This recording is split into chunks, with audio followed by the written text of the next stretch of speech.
대통령으로서의 직책을 성실히 수행할 것을 4대강의 보를 완공한 지 6년 만에 처음으로 정부가 일부 보를 해체하겠다는 기초연금 인상이 현실화됩니다.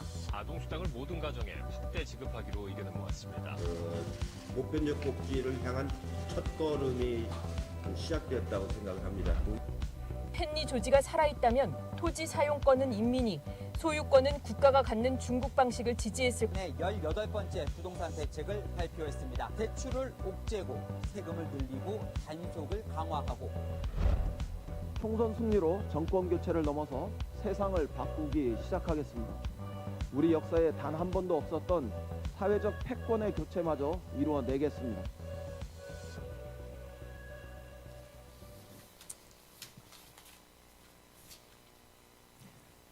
여러분 안녕하세요. VON 뉴스 김유영 대표입니다.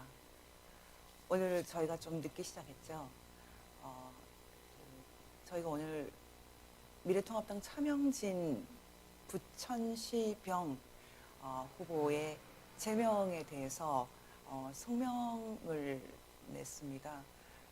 저희가 공식적으로 법치자유민주연대 차원에서 성명을 내게 된 이유를 미리 좀 설명을 해야 될 것 같은데요. 저희는 저 개인은 뭐 여러 가지 방식으로 의견을 내기도 했지만 저희 사단법인 법치자유민주연대 차원에서는 정책인 의견을 거의 내지 않고 있습니다.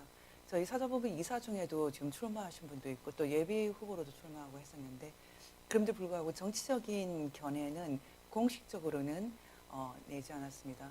근데 오늘은 제가 이 주식회사로 되어 있는 VON 말고 저희가 따로 법치자유민주연대 사단법인 이름으로 이렇게 성명서를 내게 되었습니다. 그래서 제가 오늘 성명서를 먼저 좀 읽고 방송을 시작을 하겠습니다.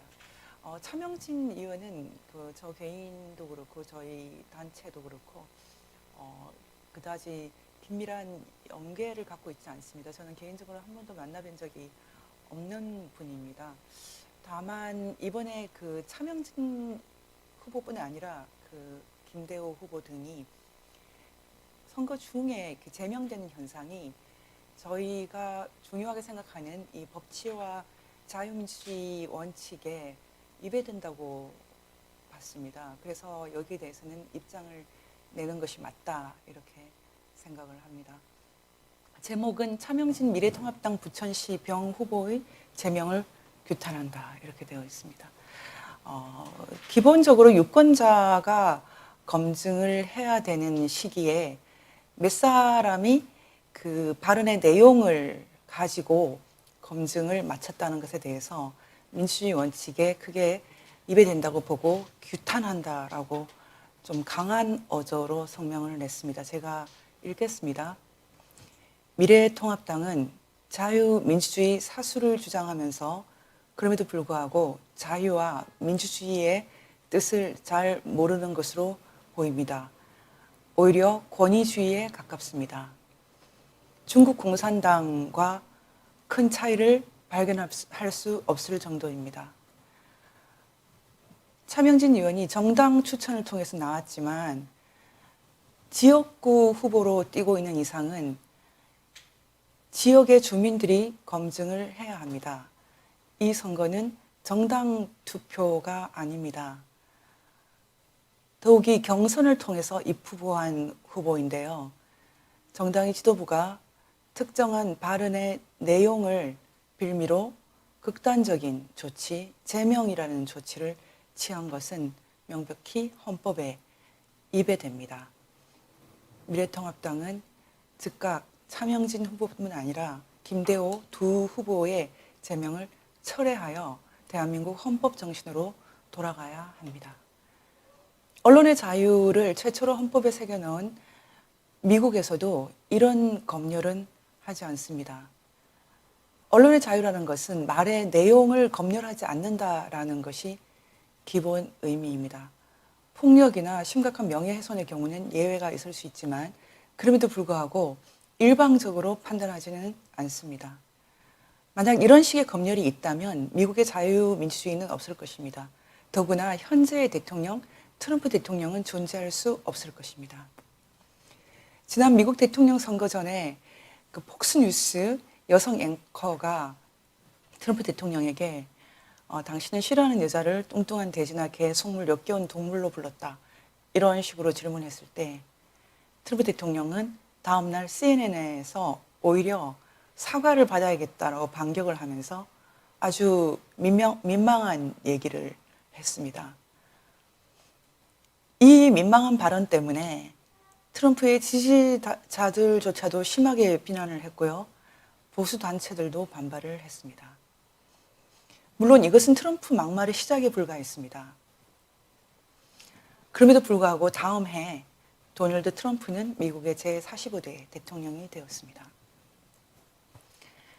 트럼프의 막말 내용에 공화당이 동의해서 완주를 끝까지 하도록 했고 또 당선까지 시켜준 것이 결코 아닙니다.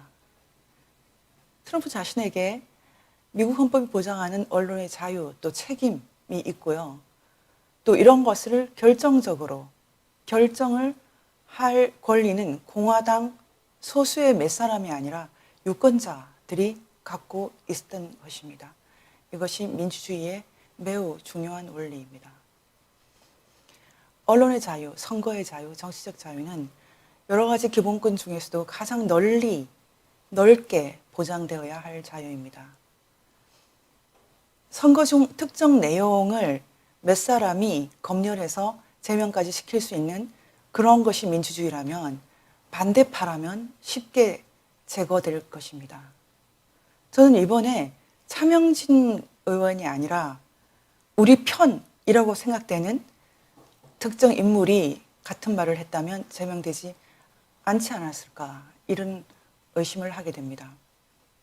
잠정적으로 모든 후보에 대한 검열이며 헌법상의 적법 절차 위반입니다. 말하자면 다른 후보들도 자유롭게 정치적인 발언을 할 수 없습니다. 스스로 검열을 하게 됩니다. 이것은 심각한 민주주의 침해입니다. 나라가 발전하고 정치가 발전한다는 것은 결국 성역을 깨는 자유정신과 함께일 것입니다. 특히 정치인들이 선거를 통해서 과감하게 성역을 깰 수 있도록 넓게 언론의 자유가 보장되어야 합니다. 이것은 후보 자신의 피선거권이며 기본권이기도 합니다. 그래서 저희는 차명진, 김대우 후보가 유권자의 표로 검열될 수 있도록 당장 제명을 철회해야 한다고 생각을 합니다. 이것이 바로 자유민주주의입니다. 만약 계속 이런 식이라면 미래통합당이 앞으로 우리 사회를 좀먹는 각종 미신들의 합리적인 문제 제기를 하여 고쳐나갈 수 있을까? 결국 각종 미신들에 휩싸여 희망을 잃은 대한민국에 도움이 될 수 없지 않을까 그런 의구심을 갖습니다. 당리당략에 필요하다 판단되면 결국 자유의 투사들의 등에 칼꽂기나 하지 않을까 극단적으로는 그런 걱정이 됩니다. 대중 추수주의의 위험의 극치에 도달했습니다. 미래통합당의 반자유주의적인 이런 행태를 규탄합니다. 계속된 이런 행태를 멈추지 않는다면 우리는 이 나라의 진정한 자유민주주의와 법치 실현을 위해서 미래통합당 지지를 전면 처리할 수밖에 없습니다. 아무리 급해도 돌아가야 궁극적으로 이 나라의 법치와 자유민주주의 발전에 기여할 수 있다고 믿기 때문입니다. 사단법인 법치와 자유민주주의연대. 네, 이상으로 저희 입장을 말씀드렸습니다. 제가 조금 전에 차명진, 김대호 두 후보의 그 제명의 입장을 표현했지만 이 제명에 얽혀 있는 여러 가지 정치적인 이해관계에 대해서 극히 의심하고 있습니다. 미래한국당, 미래통합당이 왜 이런 일들을 벌이고 있을까? 단지 특정 단어 몇 마디가 선거에 방해가 되기 때문은 아니라고 생각을 합니다. 그렇게 믿는 사람은 아마 없을 것입니다. 여러 가지로 앞으로 미래통합당이 우리 사회에서 긍정적인 기능을 할 수 있을까에 대해서 걱정이 많이 됩니다. 저희가 지금까지 그래도 미래통합당에 어느 정도 기대를 걸 수밖에 없었던 것은 지금까지 집권 여당인 더불어민주당과 문재인 집권 지금 청와대의 정책들이 너무나 심각한 것들이었기 때문입니다. 오늘 제가 방송의 제목을 더불어민주당은 진짜 사회주의를 원하나 이런 제목을 붙였습니다. 여러분 생각할 때 더불어민주당의 사회주의 성향에 대해서 걱정이 안 되십니까? 많은 사람들이 사회주의 괜찮다 이런 말을 하고 있습니다. 여러분 사회주의란 말이 여러 가지 복잡하게 쓰이는 건 알고 있지만 여러분 자녀들이 정말 사회주의 국가에 살기를 원하십니까? 그래서 오늘 저희가 더불어민주당의 여러 가지 정책적인 그 문제점을 먼저 짚으면서 아울러 미래통합당에도 문제를 제기하겠습니다. 먼저 제가 오늘 시간이 없는데 좀 긴급하게 표를 한 장 그렸습니다. 이 표를 자세히 보면서 제가 지금 더불어민주당의 상황을 말씀드리겠습니다. 더불어민주당은 스스로의 이념적인 스탠스를, 입장을 독특하게도 이것은 뭐 더불어민주당에서 위키피디아에 허락을 했다고 보여지는데요. 자유주의, 사회자유주의, 진보주의, 사회보수주의 이렇게 썼어요. 표는 사람만이 이렇게 되어 있어요. 여러분 이대로 한다면 더불어민주당의 진정한 이념 스탠스가 무엇이라고 생각합니까? 민주주의, 좋은 말은 다 들어있어요. 자유주의, 진보주의, 보수주의까지 들어있네요. 그럼 저희가 이 더불어민주당의 이념적인 상황, 입장을 속지 않고 정확하게 알기 위해서 좀 먼저 사회주의라는 개념을 좀 훑어야겠습니다. 한번 이 표를 보면서 얘기를 좀 하겠습니다. 여러분 일단 제가 나무 두 그루를 보여드립니다. 저희가 19세기 중반에 발흥했던 공산주의가 철학적으로는 유물론에 뿌리하고 있고 또 기독교에 반대하는 배경에서 자랐고 거기서 사회주의, 공산주의가 나왔고 마르크스, 엥겔스, 레닌, 스탈린, 김일성, 마오쩌둥 등이 이 사회주의, 공산주의 이론을 구체적으로 표현을 했던 그런 정치가도 있고 철학자도 있고 그렇습니다. 경제학자도 있고. 그리고 지금 이 뿌리에서 중국의 경우는 또는 베트남은 조금은 더 성격이 다르지만 개혁 개방을 시도를 한 것으로 되어 있습니다. 또 한 가지 뿌리는 여러분 잘 아시겠지만은 기독교적인 전통에 이어져 있어서 이것은 사람이 모든 것을 계획하지 않고 특히 시장의 경우는 특히 보이지 않는 손이 관여를 한다라는 입장, 고전 경제학의 입장이고 또 그것은 서구 인문학, 고전 인문주의에 연계되어 있는 인간 이해입니다. 인간이 다 똑같지 않고 각자 다른 종류의 욕망과 취향과 또 선택을 하는 그런 존재다. 인간에 대한 좀 더 다양한 실존적인 해석에 기반하고 있습니다. 그런데 지금 사람들이 이 좌우 개념을 헷갈릴 때요. 바로 이렇게 거대한 권위주의 세계, 정부가 주도하고 권력자들이 주도하는 이 권위적인 세계 전체를 좌익이라고 하거나 또 반대로 기독교와 고전 인문주의에 있다 있는 이 세계를 우익이라고 하거나 라고 할 때 좌우 개념이 있는가 하면 지금 우리 내부에서 좌우 개념이라고 할 때는 개념이 다릅니다.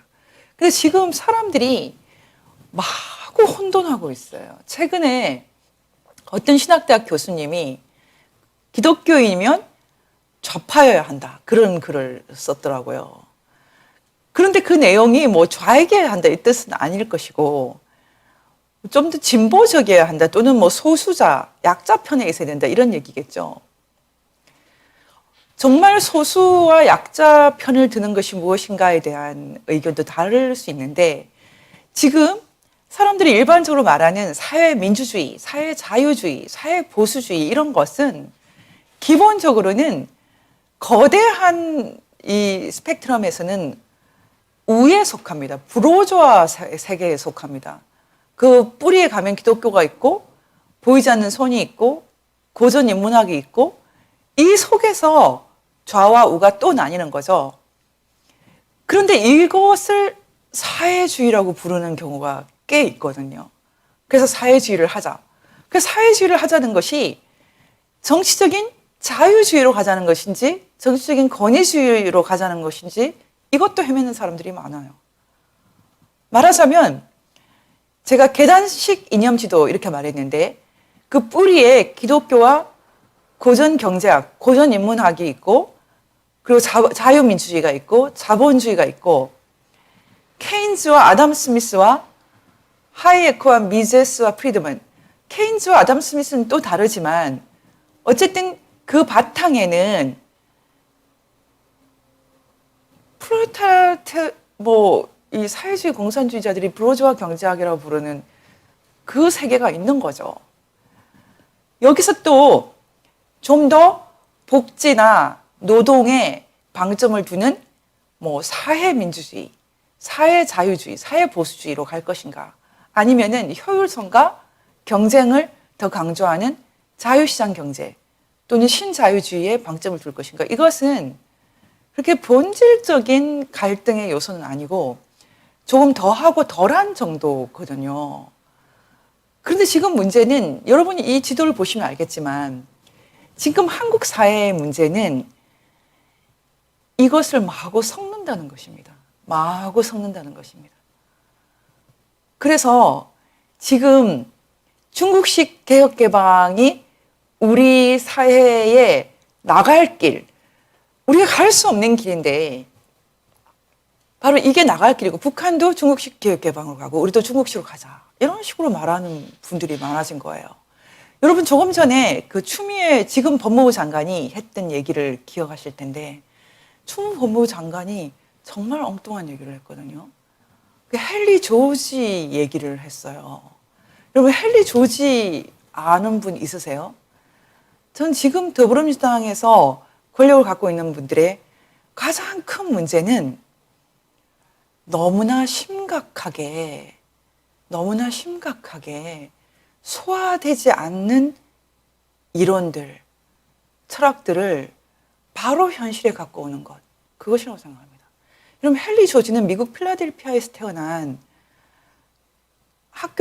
중학교를 5년 정도밖에 안 다닌 그럼에도 불구하고 상당히 잘 알려진 그런 인물입니다. 헨리 조지, 나중엔 뉴욕 시장이 되려고 선거에도 나오고 그랬었죠. 근데 이 헨리 조지를 왜 갑자기 추미애 법무부 장관이 갖고 오나? 여러분 저는 지금 한국 사회에서 가장 심각한 문제가 바로 이런 것이라고 생각합니다. 이념을, 그것도 서구의 이념을 한국 현실에 제대로 된 필터라든지 아니면 제대로 된 맥락 없이 마구 도입을 해서 현실을 권력이 있다고 해서 마음대로 움직이는 것. 또 그렇게 한다고 해도 사람들이 별로 심각성을 모른다는 것입니다. 다시 그 나무 그림을 봤을 때 여러분 잘 보십시오. 지금 중국이 개혁 개방을 했다고 하는 것이 이 자본주의와 자유민주주의 계열에서 발전한 시장 경제를 갖고 간 거죠. 근데 사람들이 지금까지는 중국이 시장 경제를 도입을 하면은 공산당 일당 독재인 전체적인 권위주의도 상당히 바뀔 거다. 이런 막연한 생각으로 20년 이상을 보내왔거든요.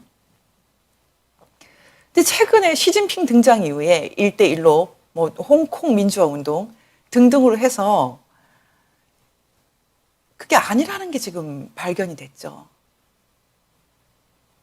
그럼에도 불구하고 지금 한국의 특히 주사파의 뿌리를 두고 있는 이 정치 세력은 중국을 보고 있거든요. 심지어 베트남을 보고 있어요.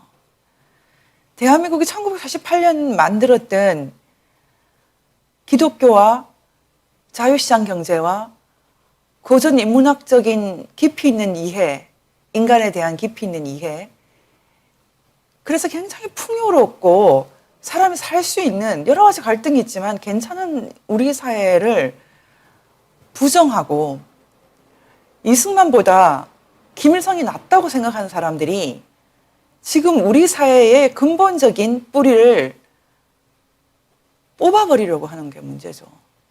그래서 북한도 중국식으로, 남쪽도 중국식으로 가자. 저는 이쯤에서 더불어민주당이 이제 확실하게 해야 된다고 생각합니다. 정말 좌익이세요? 정말 좌익은 아니지 않아요? 마르크스, 레닌, 스탈린 이거 아니잖아요. 정직해져야 된다고 생각합니다. 여러분이 1980년대에 변혁을 꿈꾸면서 막스, 레닌, 마르크스, 엥겔스 공부 많이 한 걸 알아요. 근데 정말 여러분이 정직하게 버려야 되지 않습니까? 저는 북한에서 온 많은 사람들을 만났지만 전 탈북한 이유에 대해서 가장 독특하게 설명을 하는 친구를 한 사람 알아요. 제가 가르친 제자기도 하거든요. 근데 그 친구 말이 자기가 탈북하게 된 이유가 어느 날 아버지가 자신을 깨우더니 야, 우리 이 북한을 탈출해야 된다. 그러면서 공산당 선언의 한 구절을 얘기를 했대요. 공산당 선언의 서문 여러분 유명하죠? 이렇게 되어 있습니다. 하나의 유령이 유럽을 배회하고 있다. 공산주의라는 유령이 옛 유럽의 모든 세력들이 교황과 짜르, 메테르니히와 기조, 프랑스의 급진파와 독일의 비밀 경찰이 이 유령을 사냥하려고 신성동맹을 맺었다. 1940년대 아직 공산당이 없을 때 공산당 선언부터 했어요, 마르크스가. 나중에 엥겔스는 이것을 공산주의 선언이라고 이름을 바꿨지만 여러분 1940년대에 나온 이 공산당 선언, 이 서문에 하나의 유령이 유럽을 배회하고 있다 이렇게 되어 있는데 제가 가르친 그 탈북 학생이 자신의 아버지가 자신을 깨워서 이렇게 말했다고 합니다. 이것 봐. 마르크스 엥겔스도 벌써 말했잖아. 공산주의는 유령이야. 귀신이란 말이야. 우린 이 귀신의 땅을 떠나야 돼. 이렇게 설명했다는 거예요. 전 제가 만나본 탈북자 중에서 그 친구가 가장 세련되게 자유민주주의를 이해하고 있다고 지금도 생각하고 있어요.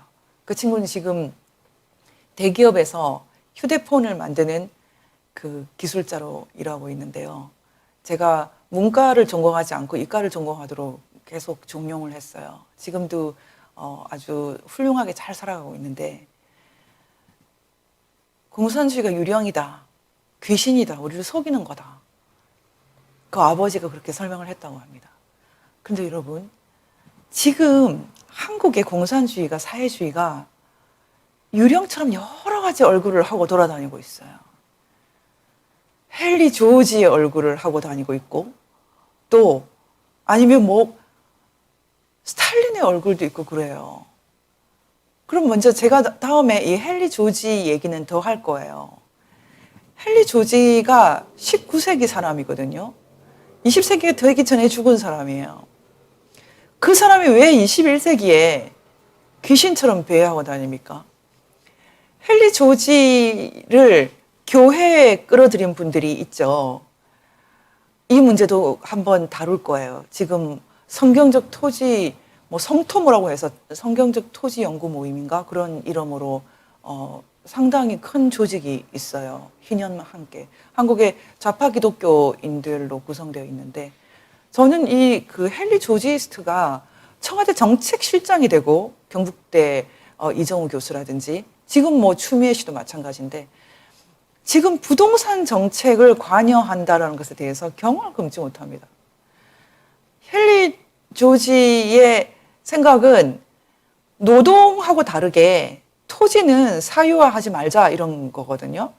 근데 중국식 공산당 그 토지 제도하고는 또 종류가 다른 거예요. 이 사람은 기본적으로 부르주아 자본주의를 인정하는 사람인데 저는 이 헨리 조지를 그대로 부동산 정책에 갖고 와서 사용하는 것을 보고 경악을 금치 못해요. 지난번에 노무현 대통령 때 이정우 실장이 이런 정책을 했을 때 결과가 어떻게 됐습니까? 정말 강남 집값이 엄청나게 뛰었죠. 이번에 노무현 대통령이 될 때 강남 사람들이 엄청 박수를 쳤다는 얘기를 들었거든요. 또 엄청나게 뛸 거라고. 지금 어떻습니까? 제가 어저께 압구정동 아파트 값을 체크를 해봤더니 30억, 40억대도 많아요. 정말 깜짝 놀랄 일입니다. 헨리 조지 문제는 제가 다음 기회에 자세히 한 번 더 다루고 싶지만 간단하게 얘기하면 지금 농토가 얼마나 됩니까? 이미 우리가 누리는 이 도시의 토지라는 것은 토지 그 자체로만 있지 않고 많은 시장의 요소들, 집 안의 인테리어라든지 아니면 어떤 지역에 있는 것에 따라서 수요와 공급이 완전히 다르고 이미 시장 속에 들어있는 토지거든요. 그 토지라고 해서 순수하게 이 시장에서 이탈시킨다는 것은 너무 엄청난 모험인데 지금 그런 일이 일어나고 있거든요. 어떻게 순수하게 토지라는 개념으로 우리가 지금 접근을 할 수가 있습니까? 그 성경, 수천 년 전에 있었던 성경, 그것도 구약에서 갖고 온 토지 개념. 여러분, 몽골 같은 데 한번 가보십시오. 아예 땅값이 없는 그런 토지도 있거든요.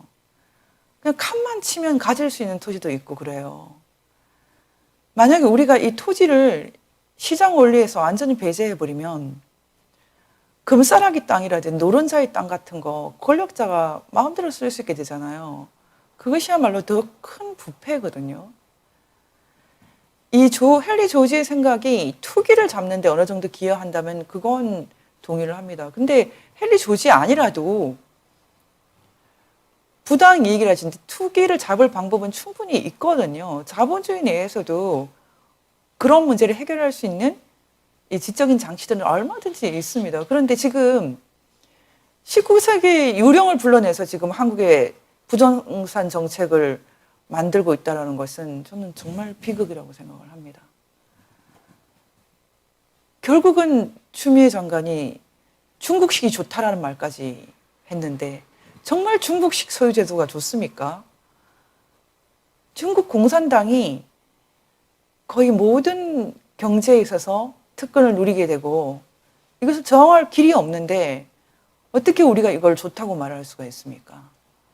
저는 더불어민주당이 지금쯤에 있어서는 정말 당신들이 궁극적으로 마르크스, 레닌, 스탈린, 마오쩌둥의 길에 서 있는지 아니면 아니라고 이제는 고백을 했으면 좋겠습니다. 그렇게 된다면 정말 반헌법적인 정당 아닌가요?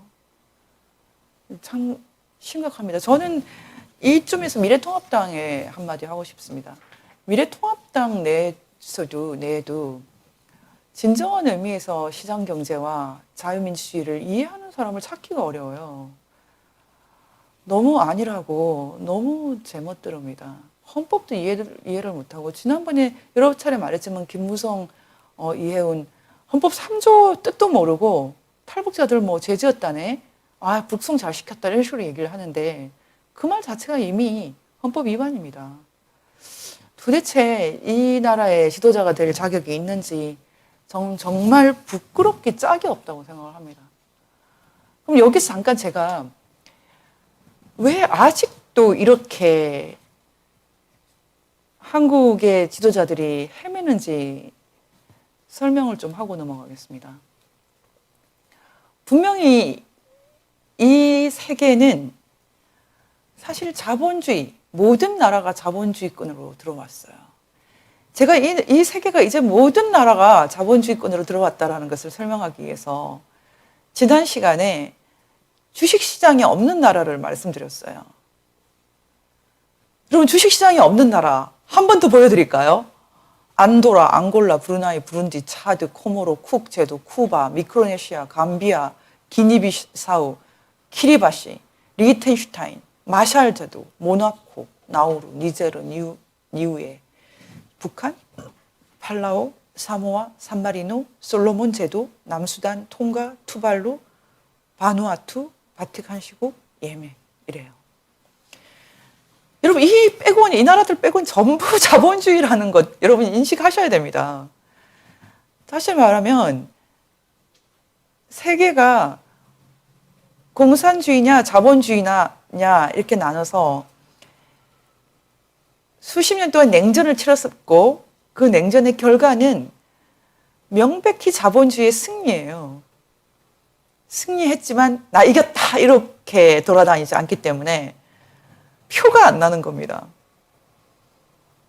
그런데 최근에 중국이 우리는 사실 뿌리를 바꾸지는 않았어. 우리는 뿌리는 그대로야. 뿌리는 모택동이고 마르크스야. 우리는 그냥 점만 붙였어. 점만 붙여서 이렇게도 성공을 했어. 뭐 그런 식으로 보여준 거죠. 한번 제가 보십시오. 이 나무, 아까 그 나무에 한 줄기를 다 죽었다가 자본주의. 뭐 중국에서는 인민공사 같은 걸 해서 거의 뭐 억 단위에 가깝게 사람이 죽어나갔잖아요. 인민대공사라든지. 근데 그때 이제 모택동 시대가 가고 덩쇼핑 시대가 와서 개혁개방이란 이름으로 실용주의라는 이름으로 공산당 내에서 자본주의를 도입을 했죠. 그래서 아주 뭐 무성하게 성장을 했다라고 생각했는데 최근에 전 세계가 새로운 질문을 하고 있어요. 그 새로운 질문이 무엇입니까? 그것이 정말 성공이었나? 중국이 WTO에 가입을 하고 주식시장을 개방을 하고 그렇게 한다고 해서 과연 뿌리가 바뀐 건가? 이번 우한 바이러스 사태 이후로 세계는 또 새로운 변화를 겪게 됩니다. 이번에 10,000명 이상 지금 벌써 사망자가 난 나라는 이상하게 다 서구 국가들이에요. 영국, 미국, 이탈리아, 스페인, 또 한 나라가 프랑스인가요? 참 묘합니다. 유엔 안보리 5개국 중에 자유진영의 국가들이 주로 여기에 포함되어 있어요. 우리는 이 바이러스의 시작이 중국이라는 것은 다 잘 알고 있습니다. 그렇게 말하지 않도록 종용당하고 있지만 중국발 코로나 바이러스가 앞으로 이 세계에 어떤 새로운 메시지를 던질지는 잘 모르겠지만 적어도 뿌리를 바꾸지 않은 중국식 권위주의, 정부 주도, 공산당 독재가 이 세계에 문제를 일으킨다 여기까지는 이제 합의를 하게 됐어요. 더불어민주당이 묻고 싶습니다. 이런 현실에 대해서 언제까지 가릴 수 있다고 생각합니까? 저는 가릴 수 없다고 생각해요. 이제 인정을 해야 된다고 생각합니다. 우리가 정말 중국식 토지 제도가 좋다, 뭐 이런 말을 마음껏 할 수 있는 시대가 계속 있을까요? 저는 다시 본질로 돌아가야 된다고 생각합니다. 왜 수천 년 전에 성경에서 토지 운운을 하며 성경의 토지 제도라는 것은 다양하게 나타납니다. 대부분 다 개인 소유로 되어 있어요. 저는 참 이해할 수가 없어요. 그런 식으로 성경을 부분적으로 따서 사회에 적용하면 그거야말로 이단성이 아닙니까? 그건 정말 심각한 이단성이거든요. 성경은 그렇게 해석을 못하게 되어 있지 않습니까? 제가 볼 때 지금 더불어민주당의 여러 가지 이런 문제들이 결국은 우리 사회에 엄청난 큰 부담으로 돌아올 텐데 여전히 아직도 마르크스주의와 이 엥겔스, 뭐 레닌, 스탈린, 김일성, 마오쩌둥 이쪽에서 헤매고 있는 1980년대 공산운동권 여러분들이 왜 꿈을 깨지 못하는지에 대해서는 한 번쯤 얘기를 해야 될 것 같습니다. 지금 신자유주의나 자유시장 경제가 훨씬 사회의 파이를 키우고 효율성을 높이죠. 하이에크가 유명한 말을 하지 않았습니까? 가장 사회적인 것이 가장 효율적인 것이다. 가장 효율적인 것이 가장 사회적인 것이다. 효율성이 있어야지 사회의 문제를 해결해 나가죠. 돈이 있어야지 나눠줄 수 있죠. 이런 거 생각하지 않습니다. 제가 오늘 아침에 지금 준연동형 비례대표제 때문에 발생한 신종 정당을 다 훑어보고 왔어요. 대부분 다 좌파였고 우파는 몇 개 있지만은 정말 별로 힘이 있어 보이지 않았어요. 지금 10개도 넘는 이 정당을 쭉 다 훑어보는데 어떤 생각이 드는지 아십니까? 마치 병든 부모 옆에서 내 몫을 내놓으라고 시위하고 있는 철부지 아이들처럼 보입니다. 이 병든 부모를 돌보겠다라든지 아니면은 가업을 이어받아서 제대로 돈을 벌어서 가족을 돌보겠다든지 뭐 이런 식의 철이 있는 생각을 하는 정당이 아예 보이지를 않아요, 제 눈에. 지금 더불어민주당이 공수처라는 아주 이상한 조직을 만드느라고 이 연동형 비례대표제를 했는데 어떤 면에서는 덕분에 우리 사회에 숨어있는 온갖 종류의 어둠이 다 드러나는 것 같아요. 제대로 희망을 주고 있는 세력이 보이지를 않습니다. 자유 하는데 자유의 뜻도 아무도 모르고 민주주의 하는데 민주주의 뜻도 몰라요. 언론 자유 뜻을 몰라요. 원래 어떻게 미래통합당이 언론 자유 뜻을 모를 수가 있습니까? 언론 자유라는 것은 틀린 말을 할 자유예요. 어떤 사람에게 뭐 폭력을 가한다거나 뭐 폭력을 선동한다거나 아니면 거짓말을 지어내서 명예를 훼손한다거나 이런 것 빼고는 다 허용한다. 이게 언론 자유거든요. 그런 원칙이 미국 같은 경우는 헌법에도 들어있지만 아예 판례로 정립된 것이 1960년대입니다. 그 유명한 뉴욕 타임스 vs 설리번이라는 그런 유명한 판례가 있어요. 일부러 거짓말을 지어내서 이렇게 사람들을 피해를 주는 것 빼고는 다 봐준다는 게 언론 자유의 핵심 아닙니까? 저는 도저히 이 현상을 이해할 수가 없어요. 공수처가 과연 이 유구한 인문주의, 이 풍부한 세계에서 등장한 것일까? 중국식 권력 감시센터처럼 지금은 보입니다. 우리가 정말 우리가 만들어낸 이렇게 좋은 체제를 버리려고 하는 것입니까? 더불어민주당이 진짜 원하는 것이 중국식이에요. 저는 너무나 걱정이 됩니다. 그래서 오늘 여러분들에게 당부드리고 싶어요. 사회주의 좋다란 말을 함부로 하지 마십시오. 사회주의라는 것은 정치적인 권위주의고 폭력이고 독재입니다.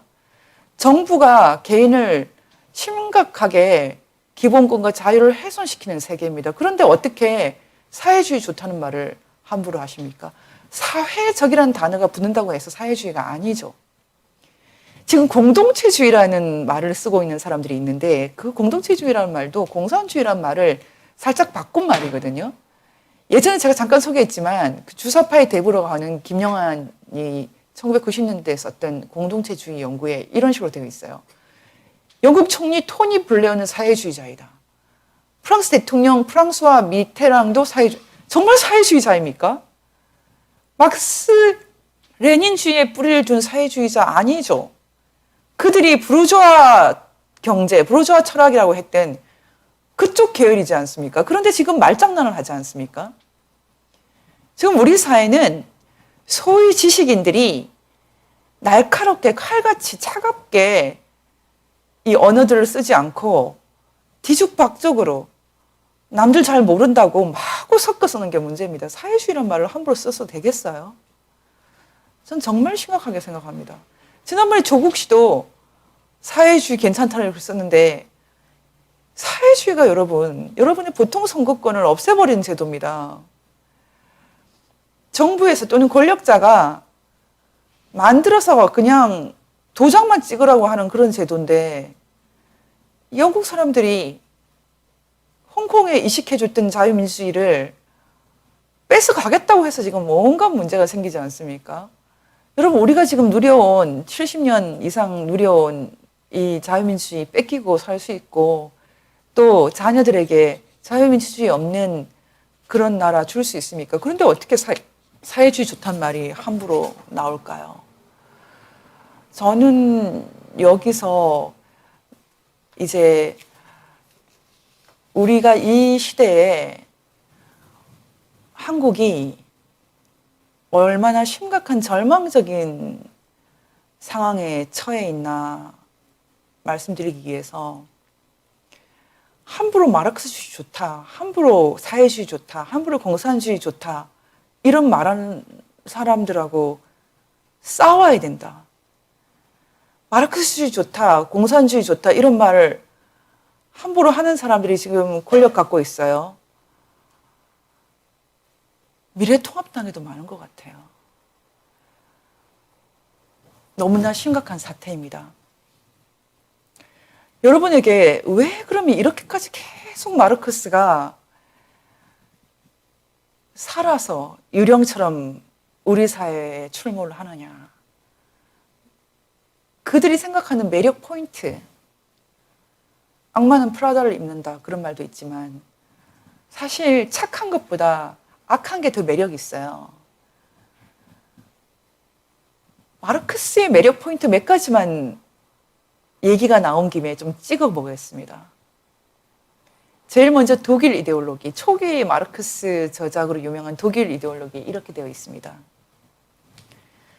모두가 자신이 하고 싶은 대로 오늘은 이 일을, 내일은 저 일을, 즉 아침에는 사냥을 하고 오후에는 낚시를 한다. 저녁에는 소를 물며 저녁을 먹은 후에는 비평도 해본다. 그러면서도 사냥꾼도 아니고 어부도 아니고 목동도 아니고 비평가도 되지 않아도 된다. 여러분, 이 말에 아주 넘어가 버리는 사람들이 많았어요. 심지어 서구 사회에서도 계속해서 마르크스가 인간의 얼굴을 한 마르크스 이런 식으로 계속 하나의 상상력으로서 꿈꿀 소재로서 이렇게 영감을 제시해 주는 그런 사람으로 알려져 있죠. 사실 이것은 자유가 있는 사회에서 가능한 거거든요. 자유. 마르크스는 자유를 없애기를 원했는데 왜 이 궁극적인 자유를 향한 담론이 매력 포인트일까? 서구 사회에서 이 마르크스 심지어 레닌까지 포함해서 공산주의는 지식인들 사이에 대유행이었어요. 말 그대로 팬데믹이었어요. 팬데믹. 전염병이 전 세계에 퍼지는 현상을 팬데믹이라고 말하지 않습니까? 예전에 공산주의를 콜레라, 호열자라고 이승만 대통령이 말했는데 정말 콜레라 팬데믹이라고 할 수 있을 정도예요. 여러분 잘 아시는 조본문의 앙드레 지드가 역시 공산주의에 상당히 매력을 느꼈어요. 그러다가 나중에 자기 친구인 막심 고리끼가 아프다고 해서 소련을 다녀오고 나서 소련 방문기를 썼거든요. 그 이후에 생각을 바꿨어요. 어느 집이나 모두 똑같이 초라한 가구들이 놓여 있었고 스탈린의 초상이 걸려 있었으며 그 밖에는 아무것도 없었다. 아주 조그만 물건조차 없었고 사소한 기념품도 없었으니 각자의 주택은 얼마든지 바꿀 수 있을 것이다. 북한은 이것보다 심합니다. 인간성은 단순한 것이 아니다. 인간을 외부적인 힘으로 단순화하거나 획일화 또는 축소화하려고 시도한다면 그 일은 언제나 파괴적이고 처참한 희극이 될 것이다.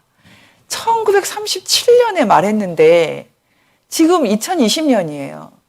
공산주의가 무슨 짓을 했는지 다 봤고 아직까지 한반도 북쪽에는 그 공산주의가 다 낫지도 못했습니다. 여러분 이참에서 제가 하나 더 얘기할게요. 여러분 북한에서 1990년대 중반에 300만 이상이 굶어 죽었어요. 여러분 북한에서 300만 이상이 굶어 죽은 이유는 딱 한 가지입니다. 북한 사람들이 계속 거짓말을 했어요. 홍수 때문이다. 뭐 홍수는 남쪽에도 났거든요. 거짓말이에요. 북한에서 다 300만이 처절하게 굶어 죽은 이유는 딱 한 가지입니다. 여러분 다 아시죠? 배급이에요. 배급. 수령한테, 정부에, 국가에 의지하도록 만들어 놓은, 그것도 수십 년 동안 그렇게 길들여 놓은 그 제도. 북한에서 배급이 끊어지기 전까지 북한 사람들이 북한 체제에 대해서 별로 회의하지 않았다고 합니다. 어느 정도 만족했다 그래요. 좀 부족해도. 세계에서 최고인 줄 알았대요. 그런데 여러분, 북한에서요, 배급이 끊어진다는 것은 어떤 뜻입니까? 당장 내일 먹을 게 없다는 뜻인데, 사람이 며칠까지 안 먹고 살 수 있습니까? 저는 2달 이상을 안 먹고 살 수 있는 사람이 없다고 생각해요. 그런데 북한에서 2달 이상 배급이 끊어지기 시작했거든요. 1994년 이후에는. 사람들이 정말 상상할 수 없는 속도로 무더기로 죽어나갔어요. 근데 지금 어떤 일이 벌어지고 있습니까? 한국에서. 계속 배급 주겠다, 나눠주겠다. 보편적 복지, 보편적 복지가 다른 말로 배급이에요. 우리는 각자가 의지를 갖고 각자가 자신의 욕망과 의지대로 일해서 돈 벌어야 됩니다. 그런 것을 자본주의라고 말하고 나쁘다고 말하고 선동하면서 보편적 복지가 좋다고 말해요. 저는 가끔씩 재산 수천억 대의 재산가가 이 복지 혜택을 받고 있는 것을 보면 조금 웃음이 나와요. 아니, 기술적으로 복잡해서 그렇게 할 수도 있죠. 뭐 전철을 공짜로 한다거나. 그런데 장애인 돌봄이 이런 분들이 재산이 수천억이 있어도 가는 거죠. 정말 필요한 사람한테 못 가는 거 아닙니까? 이런 복지는 이미 그 뿌리에 마르크스 레닌주의 악마의 사상이 들어있는 거죠. 공산당 선언에서 사람들이 아주 혹했던 것은 자본가가 생산 수단을 다 독점하기 때문에 결국 계급 착취가 일어난다, 이런 얘기거든요. 얼마나 혹했는지 몰라요. 그럼에도 불구하고 정말 영감이 있는, 영혼이 살아있는 학자들은 그때도 이미 그거 아니라고 말했어요. 대표적으로 오스트리아 학파의 미제스라든지 하이에크 같은 사람들은 정말 영감으로 가득 차 있는 그런 반공산주의 이론들을 내놨거든요.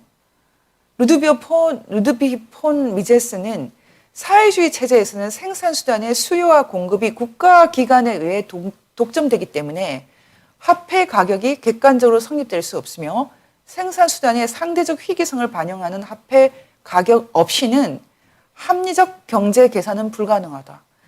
생산수단도 시장 속에서 거래되는 겁니다. 또 그런 라운드가 있는 거예요. 근데 노동자들을 꼬셨죠.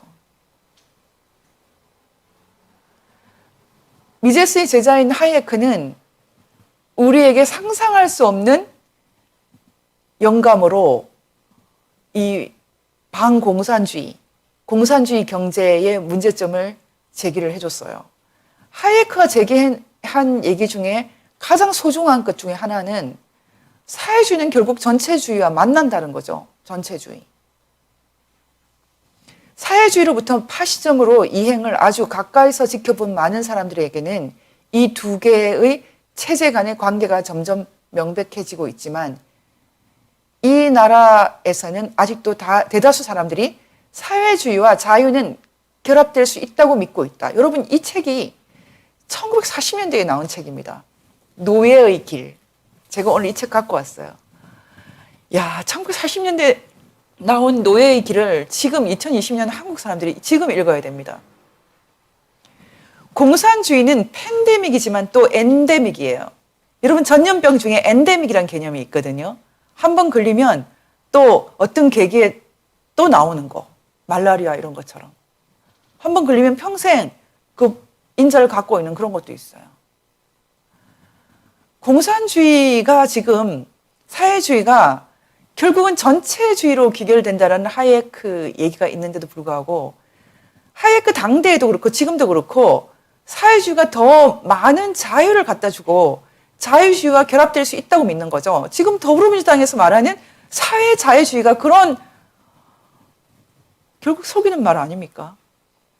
이 책에서 이 부분은 제가 읽다가 너무 중요해서 아주 색칠까지 해놨길래 여러분하고 한번 읽어보고 싶어요. 여러분도 꼭 노예의 길을 읽어주세요. 히틀러주의, 히틀러의 전체주의는 그 자체를 진정한 민주주의와 진정한 사회주의라고 선언하고 있다. 히틀러는 자신들이 민주주의라고 말했고 사회주의라고 말했어요. 그런데 무서운 사실은 그러한 주장의 일말의 진실,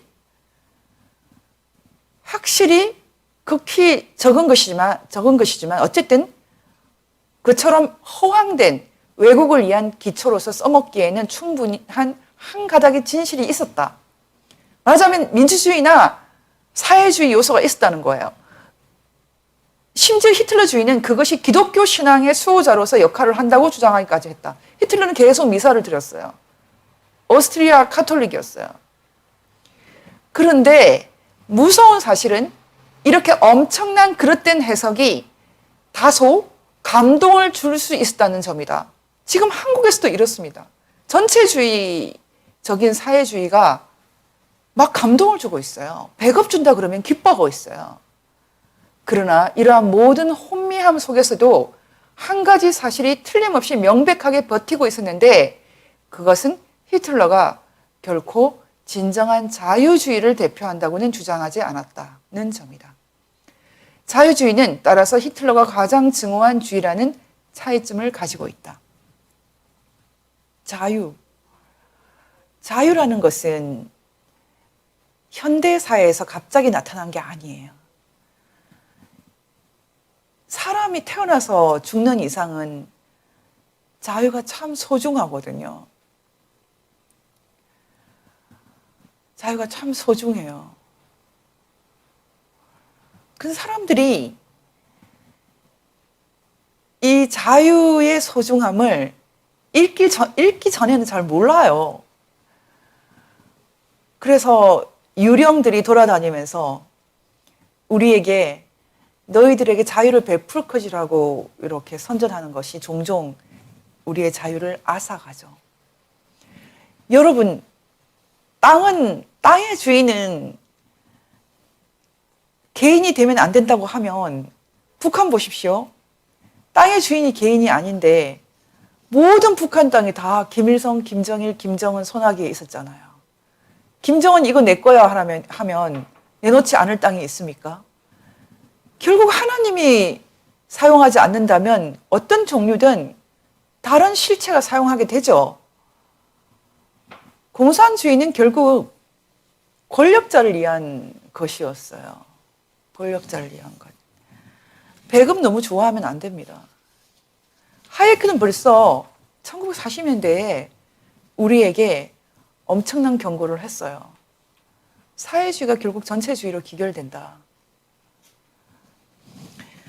많은 사람들이 지금 하예크를 잘못 이해하고 있는데 그렇다고 해서 하예크가 복지나 이 핸디캡이 있는 사람들의 방임, 그 사람들에게 대해서 정부가 관여하지 않는 그런 것을 주장했다. 절대 아닙니다. 기회 평등을 주장을 했고 기회의 공정을 주장을 했습니다. 저는 미제스나 하예크는 결국은 사람을 잘 이해한 것 같거든요. 저는 추미애 장관에게 말하고 싶어요. 한국은 한국이다. 지금 미국이 아니다. 미국이 아니다. 많은 사람들이 이 마르크스 레닌주의에 혹해서 잘못된 길을 갔는데 이 시대에 특히 학자들, 대학에 있는 인문학을 하는 사람들이 스스로 우파라고 말하는 것을 부끄럽게 생각해요. 지금은 사실은 좌우가 문제가 아닙니다. 인간이 인간을 억압하는 그 억압자들에 대해서 우리가 저항할 수 있는 능력을 다 잃었다는 것이에요. 제가 이 시대에 얼마나 위험한 이념들이 유령처럼 한국을 떠다니고 있는지 설명하기 위해서 몇 가지만 더 소개하고 마치겠습니다. 시간이 이미 많이 갔기 때문에.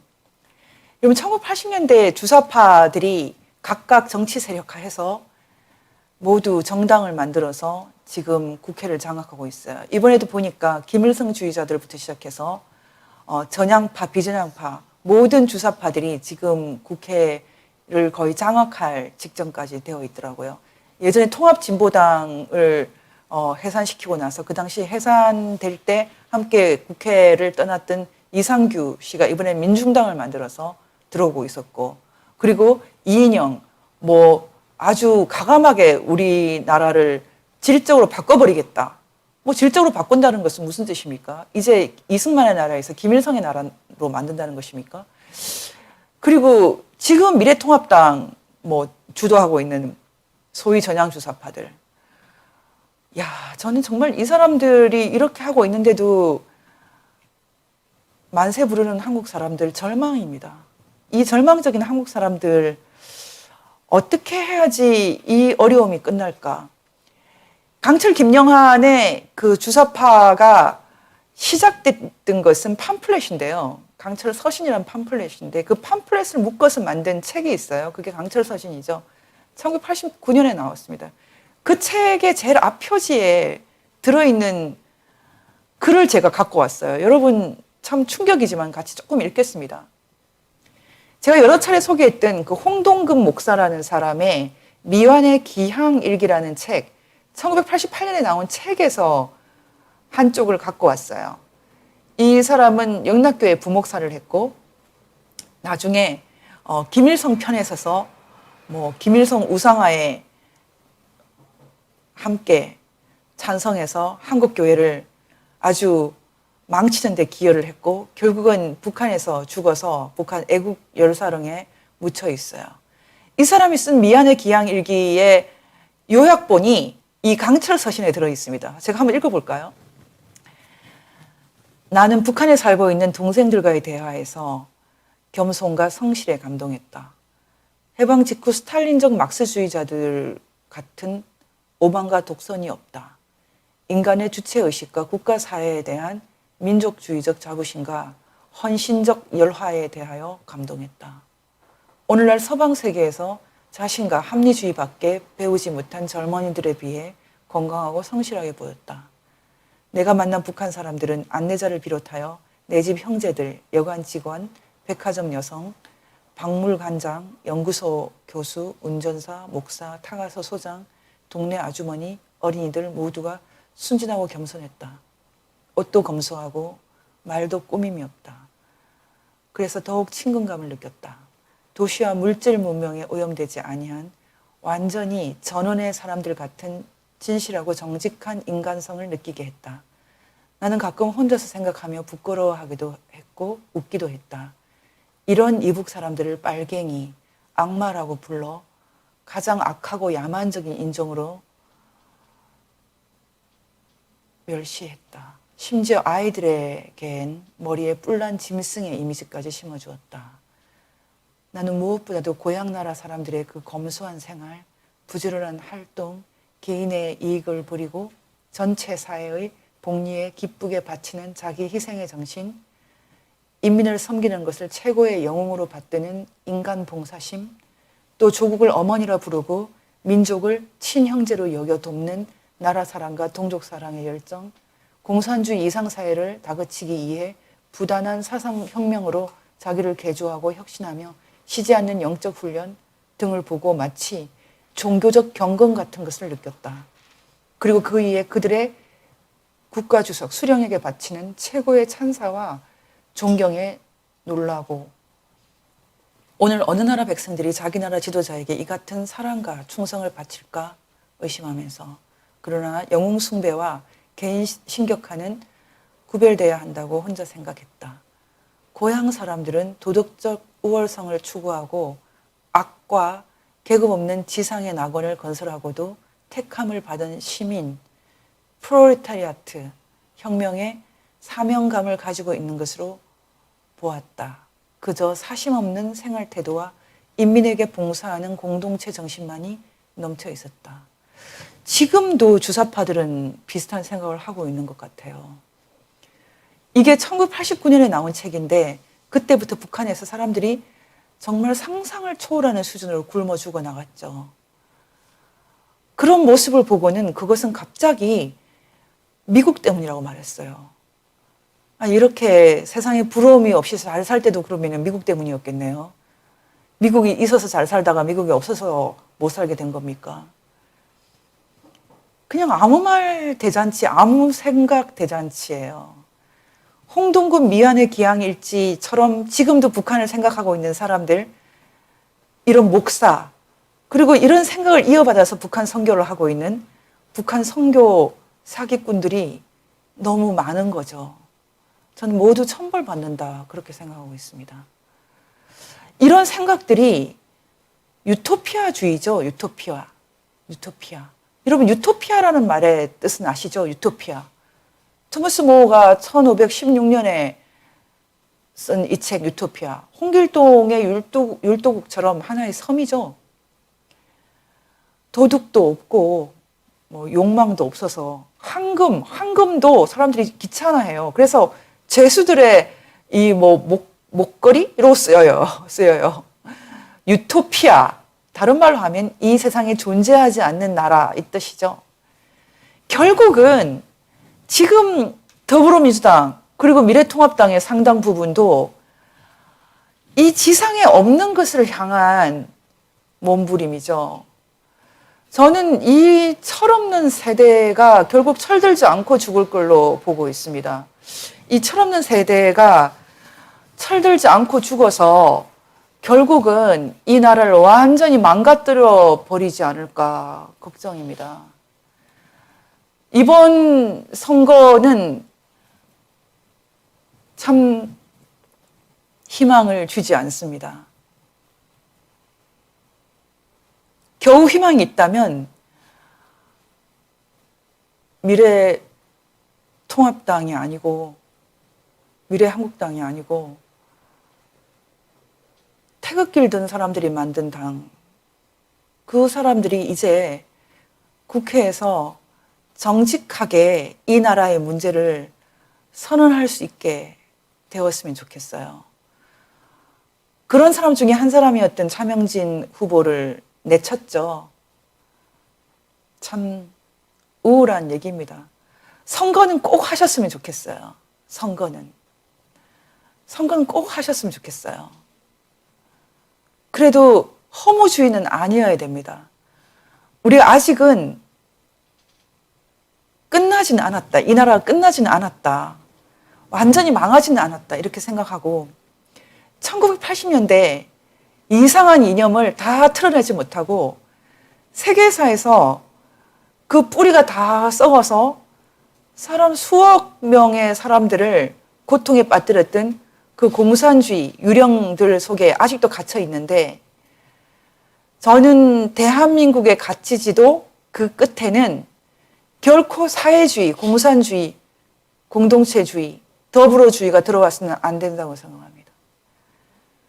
대한민국 가치의 끝에는 여전히 인간과 사회에 대한 풍요로운 전망을 갖다 주는 자유와 민주주의, 시장경제, 그것이 있어야 된다고 생각합니다. 김일성은 틀렸고 이승만은 옳았다라는 것을 분명히 안 진정한 자유민들이 이 나라를 지켜야 된다고 생각합니다. 미래통합당에서 그런 얘기를 해주고 있습니까? 하지 않습니다. 더불어민주당에서 그런 얘기를 해주고 있습니까? 해주고 있지 않습니다. 그 사람들은 마오 우상화와 김일성 우상화 이런 것 이상하게 생각하지 않아요. 국회 전체를 놓고 싸움을 벌여야 되니 저로서는 참 어깨가 무겁습니다. 하지만 다 죽지 않았기 때문에 희망이 있습니다. 저는 오늘 2개의 나무를 통해서 이 사상 지도를 보여드렸는데요. 한 나무는 풍성하고 살아있어요. 한 나무는 죽었고 겨우 이제 개혁개방, 실용주의 이런 말로 이 풍성한 나무에서 접을 붙였어요. 그런데 우리나라에 이 죽은 나무에 접을 계속 붙여오는 세력이 지금 국회를 차지하고 있어요. 우리가 뿌리가 살아있잖아요. 기독교와 종교의 자유와 고전 인문주의 그리고 인간에 대한 신뢰 이런 것들 풍부하게 우리 사회에 건강한 뿌리가 살아있잖아요. 그러면 아무리 잘못된 세력이 죽은 가지를 갖고 와서 이 나라에 접을 붙여도 주사파가 살아있는 기업들을 배워나고 살아있는 각종 교회와 살아있는 각종 조직들을 다 베어내고 죽어있는 공산주의, 죽어있는 권위주의, 죽어있는 사회주의를 접을 붙여도 우리가 뿌리가 살아있잖아요. 그러면 우리나라에 희망이 있을 것 같아요. 여러분 끝까지 좌절하지 마시고 또 싸웠으면 좋겠어요. 저는 이제 좀 편하게 살아도 되겠다 생각했는데 이번에 국회의원 나온 사람 몇 면을 보면서 참 절망 중에 절망을 했습니다. 그래도 희망이 남아있는 정당에 꼭 투표하시고요. 잘못된 길을 가는 사람들 꼭 방어하고 감시하면서 이 나라의 뿌리가 살아있는 이상은 살려냈으면 좋겠어요. 그래서 우리가 오늘 희망을 갖기 위해서 시편 52편 7절과 8절을 읽고 마무리하려고 합니다. 여러분, 사회주의는 그 뿌리에 잘못된 이상주의가 있어요. 사회주의의 그 뿌리에는 인간을 우상으로 삼는 잘못된 인본주의가 있습니다. 저희는 시편 51편 2편 7절과 8절을 새겨서 풍성하고 아름다운 튼튼한 나무처럼 됐으면 좋겠습니다. 이 사람은 하나님을 자기 힘으로 삼지 아니하고 오직 자기 재물의 풍부함을 의지하며 자기의 악으로 스스로 든든하게 하던 자라 하리로다. 그러나 나는 하나님의 집에 있는 푸른 감람나무, 푸른 올리브 나무 같으며 하나님의 인자하심을 영원히 의지하리로다. 하나님이 보호하사 우리나라 만세. 하나님께서 우리나라를 지켜주실 것을 믿습니다. 오늘은 여기까지 하겠습니다. 감사합니다.